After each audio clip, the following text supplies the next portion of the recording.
Hello everybody, I'm Tom and you are watching me play Dark Souls Remastered. Today we're next to Andre as he hammers. Ting, ting. Alright.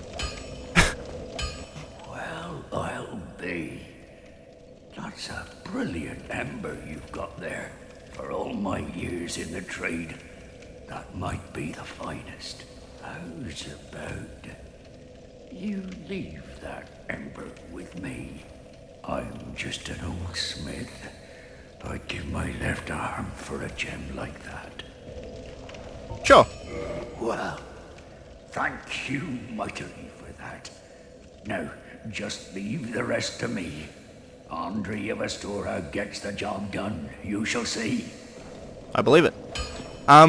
So that was the ember that we got last episode in New Londo after we drained all the water. But we can now modify our equipment and we can take... There we go. Plus 10 claymore to a plus 11. You can see that that adds 10 damage. And then we can reinforce weapon and we can go find my claymore. There it is. Each thing here is going to put it up by 10 damage. Now 11 damage. And now the final one puts it up another 10 damage to a plus 15 claymore, which is a lot of damage. Takes a Titanite slab. And next to no souls, which is interesting. So I now have plus 15 claymore. That's pretty ridiculous. I guess I'll repair all this stuff because I can and I have the souls to do so, but honestly it's not that relevant. It's all the random shit that I wore like for one battle and then took off. Alright, so that's all repaired. Anything I want to buy from you? I don't think so. No, I think I'm good.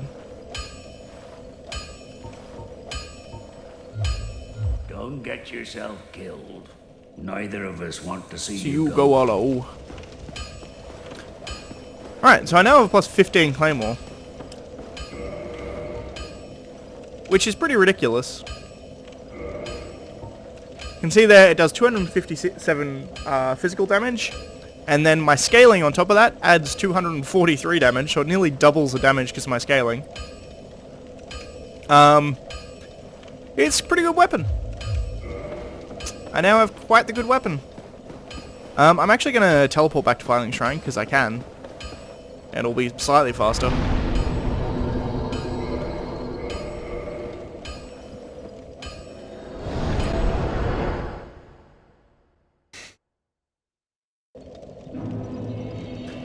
You'll have to excuse my voice. I've got a cold coming on, I think. I'm feeling rather congested. I'm coming up this way because I'm going to talk to Petrus. You notice these other three have left. Hello there. I am... I've never talked to Petrus before. Me? I've become separated from my lady. I've scoured near and far, but no sight of her. Where could she have gone? My lady, to think I swore to protect you with my life. Tips Fedora. Yeah, but he's a prick. I'm going to kill him later. I realized I hadn't actually done any of this story quest whatsoever, but there was a priestess here and a couple of other guards. They've now left to go into the Tomb of the Giants. I didn't actually do the do that quest line. I mean, I don't need to do anything specific now that I've done what I have, but you know, it would have been nice to do it, I suppose. Alright, so now off to the Four Kings. It shouldn't take me particularly long to get there. I think I'm going to leave the run-in because it's good to show off the secondary shortcut that I now have unlocked. I keep forgetting to leave this up, I don't know why. Also, 24,000 souls. I'm actually going to use a consumable soul and then level up first. Probably worth the backtrack just so I don't lose these souls. Granted, I don't see myself losing the souls. I think I'll probably be fine, but just in case. We can rest here. How many do I need? 33. Okay, so 10,000 will do it. I have a soul of a hero. I do. I have lots of souls of heroes. There we go. That should be 10,000. Yep. I can now level up, and we're going to pump strength even more. So that adds 4 damage to my weapon. I think we may now be literally doubling the damage on our claymore. I'm interested to know. No, not quite. A couple more levels in strength and we'll be doubling the damage on the claymore probably.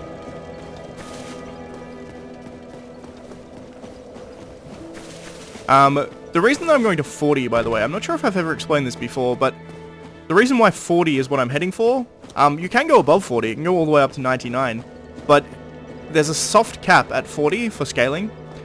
So essentially, you notice that every time I go up a level in Dex or Strength, I'm getting extra damage on my right-hand weapon. That's because it scales with both Strength and Dexterity. It has a C scaling in both, so not it's got average scaling, but it's got average scaling for 2 different stats. So, the higher you raise your Dex and your Strength, the more bonus damage your sword does. That makes a fair amount of sense. It's what you would expect. What's interesting about it, though, is the fact that as you're raising your levels, you hit a point at which, if I raise my Dexterity from 40 to 41, for example, it may not look like I'm getting any extra damage on my weapon. However, I technically am. It is adding some damage to the weapon, just not a whole lot. The way that you really... I'm gonna shut up for a second here. Ow. Fuck off. Stop hitting me. Stop being mean to me. Alright, but as I'm rambling at this point. The way that it works is after you hit 40, you will continue getting additional damage when you put points into it, so when you go to 41 to 42, etc, etc, etc. The problem is that you're getting a lot less. So it's the idea of a soft cap being that it doesn't stop you from getting extra damage, it just you're getting like a fraction of a point of damage difference every time. So once you've hit 40, you're pretty much safe for most things. There's probably a slight difference with, if you take into account... Do I have this jump? I do. I just guessed what jump I had there. Which button input jump. I'm going to come down here. There'll be a Dark Wraith here that'll try and kill me, but I'm going to ignore it and just run to the boss. The ghosts can be assholes here, but for the most part, I'll ignore them and everything should be fine. You can... Interesting. That's weird. I've never seen anything like that before.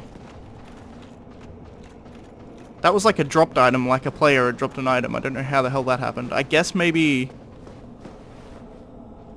Huh. Yeah, I've never seen that before. I guess it's like something that would have turned into a vagrant if it got left, maybe? That's my only assumption. We keep going down these stairs until we get all the way to the bottom and the stairs kind of just end. If we fall down here without the correct ring on, we die. So I'll make sure I have the correct ring on. Do I lose some poise? Or do I lose... I think I lose the poise. I think the physical resistance is probably going to be better at this point. We want Covenant Artorius. That takes us down to 0 poise, but I can deal with that. I just won't get hit. Then we'll be fine. I'll do one more drink. And I'm going to get ready to use Power Within. Power Within in this fight helps a lot. I also have a plus 15 Claymore, so it should go pretty quickly. Let's go.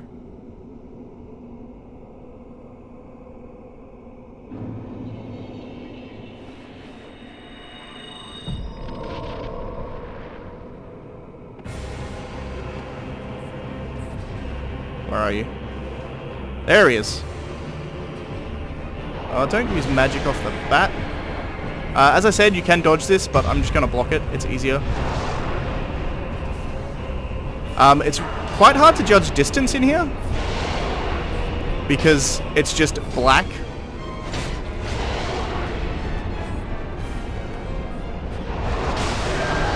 Keep hitting him after he dies. You want to keep hitting them after they die, because there is 4 of them, you notice down there, the 4 kings. With this build, it looks like it's going to be 3 kings, which will be good. Oh, don't use magic. There we go.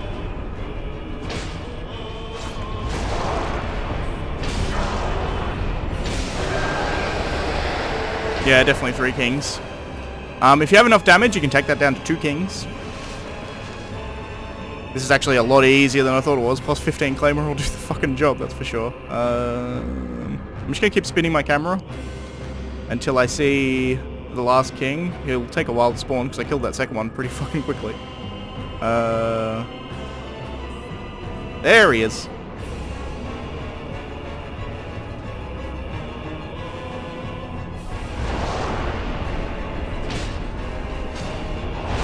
Ow. There we go. Dead. So that was 3 kings rather than 4 kings, and that's simply because I have enough damage. If you have enough damage, you can cut down the amount of kings that you fight quite easily, and we get the bequeathed Lord Soul. Also, if we look around here, we can see a bonfire respawned. It's quite disorientating here because, like, if you look around, it's just black. It's like if you were walking on like a... There's no textures here whatsoever, so it's disorientating and it's very hard to judge distance and things. However, I'm going to light this bonfire. It's worth noting that you can always warp from this bonfire, even if you don't have the Lord Vessel. So, it's good to know, simply because if you come here before you get the Lord Vessel, you're not stuck in the abyss forever. I'm going to level up, I'm going to put some more points into strength. As I was illustrating before, you see here, I'm getting 1 point when I go into dexterity. If I go into strength, I'm getting also 1 point. But, okay, this current level doesn't actually illustrate it particularly well, but nevertheless.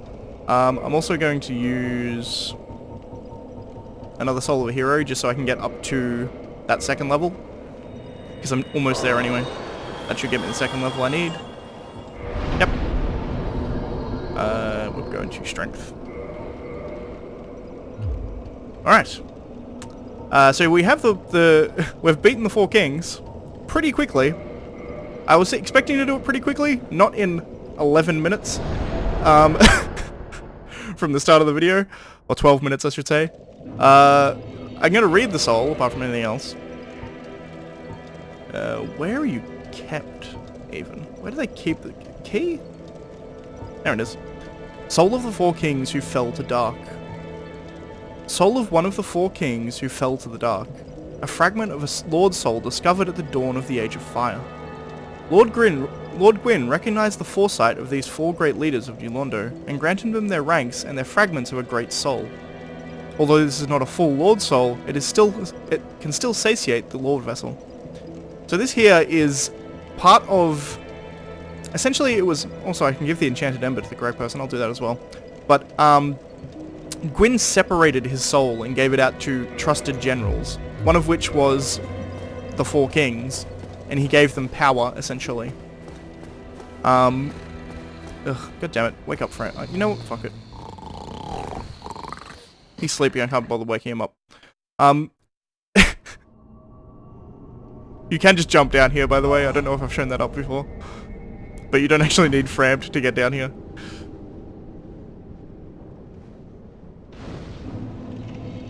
Hey, he didn't follow me either.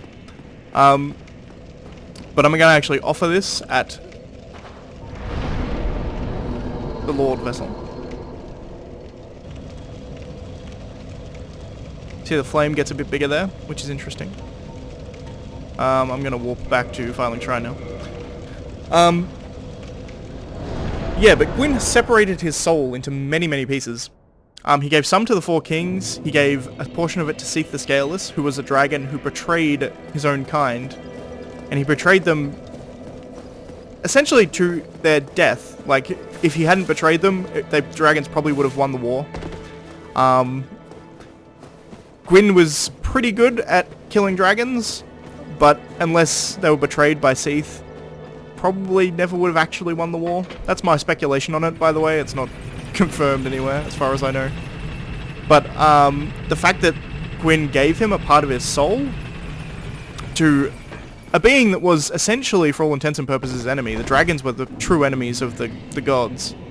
But it seems like if you were going to go that far, he must have done something pretty huge. Hmm? Well, this is unusual. You haven't lost your head. And more importantly, you're free. How on earth? Well, I shouldn't pry. I'm Rickett of Vinheim. I was once an established smith, though. Look at me now. Can you believe it? Turns out I never talked to Rickett in this playthrough either. Hmm? What is it? Have you Oh no, don't worry. I've no intention of escaping. It's safe here. I can't bear the thought of going hollow out there. Although, I must admit, I've not much to occupy myself. How about this? I could forge your weapons, albeit with rather minimal tools. I'll show you what made me the best in Vinheim. You have to wonder why he left Vinheim if he was the best in Vinheim. My assumption is he's undead. But that's never really confirmed.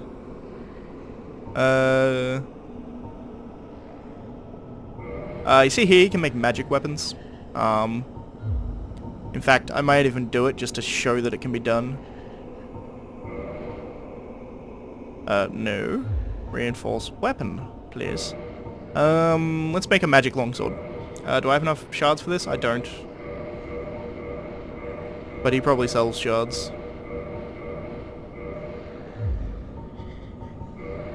No, he doesn't. Okay, well I guess I'm not showing this off.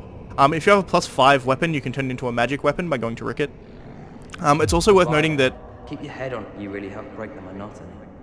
No problem. It's also worth noting that he is a very early blacksmith that you can reach. You just come down that elevator that I showed, which you can do from the very start of the game. And you can come and talk to Ricket, and if you have farmed Titanite shards and you're having trouble getting to Andre, he can upgrade your weapon to a +5, which will help you get through that area fairly easily. Hey, hang on. Is that a sorcery ember? I've never seen one like that. Not even back in Vinheim. What a brilliant flame. Please, friend, let me have that. I am begging you. I am a craftsman of Vinheim. I'd go hollow before I pass him a flame like that. That line there is one of the ones that makes me assume he's undead. I mean, maybe not. Oh, really? You are wonderful. I will forge a Ricket masterpiece just for you. A weapon to make a legend out of it. So he can now make enchanted weapons when you max out a magic weapon. He can turn it into an enchanted weapon and makes it even better. I'm actually going to go buy a couple of Titanite shards and just make a magic weapon just for the hell of it. I'm not sure I've ever made an enchanted weapon, and I kind of want to.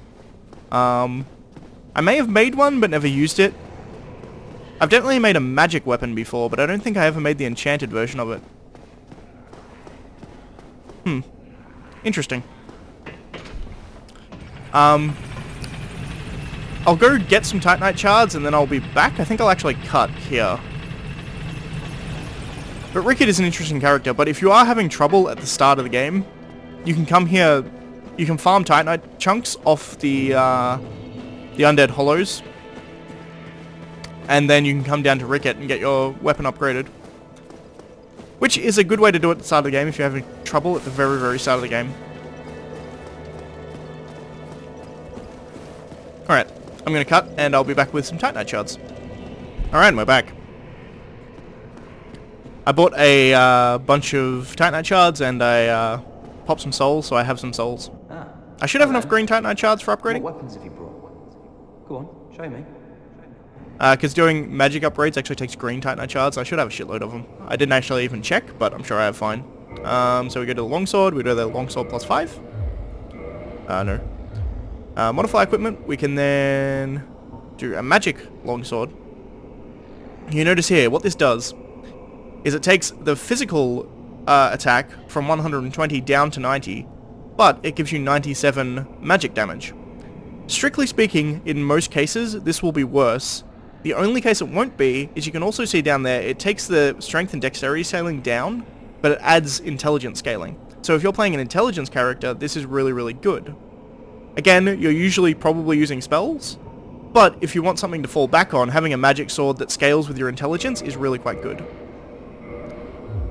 We can now reinforce the weapon, and we can find our magic longsword. And you can see here, green Titanite shards. And yes, I thought I had a bunch. I have like 30, it's fine. And we can push this up. You notice that the magic damage is going up faster than the physical damage. We can then modify. Goodbye then. God damn it. You really... Nope. Talk to him, thank you. Let's begin. Have you we can then modify to an enchanted longsword. And you can see here that affects the scaling as well. That bumps the intelligence scaling even higher and lowers the dex and strength scaling even lower. There is no lower scaling than an E, but you can see that it's actually a lower value of E because it goes from 23 damage scaling to 17. I have shithouse intelligence, so you're not really seeing the benefits of the intelligence, but it is quite a significant jump in intelligence scaling. And if we look at this takes blue titanite chunks. I can only do this once, but I will. Why not? And you can see that puts it up quite significantly damage-wise. So if we had an intelligence character and more blue titanite chunks, we could upgrade this to where is it? It's above here, isn't it? Okay, enchanted longsword. So you can see here this does magic damage, which isn't like, it's not really clear what that does necessarily. And splitting your damage is usually a bad thing. The main benefit to this is the fact that it now scales off your intelligence. So your magic damage is going to go up a bunch, and it's going to be scaling off your intelligence if you're an intelligence character. But that's pretty much it as far as magic weapons. And the same goes for different kind of weapon enchantments, fire enchantments, stuff like that as well. Fire enchantment is slightly different in that it doesn't add intelligence scaling as far as I'm aware. It instead just gives you fire damage, and there are some things that are weak to fire damage, which is where the benefit comes. But I think that's going to be it for today. It's going to be a short episode, but last episode was a long episode, so I guess kind of evens out, maybe. If you like the video, please leave a like. If you're not subscribed already, please consider subscribing, and as always, thanks for watching, and I shall see you next time. Where I'm not entirely sure what we're going to do. Next time is going to be in a while. I believe this is the last video that's going to be on for this month, which means that next month this is going to be replaced with The Witcher. So we're going to have Witcher for a month, and then a month later we're going to come back and probably do another Lord Soul. If I were to guess, I would probably say Seath? Maybe Bed of Chaos? Actually, probably Bed of Chaos, I think, is what I'm probably going to do next. Bed of Chaos, Seath, then Nito. I think is probably the direction I'm probably going. I usually go in that order. I've just noticed here, and I'm going to change this before I forget, that I have the Covenant of Artoria still equipped, and I don't really want that. Wolf Ring is better. Give me some poise. There we go. But that's going to be it. So thanks for watching, guys. I'll see you next time. Bye.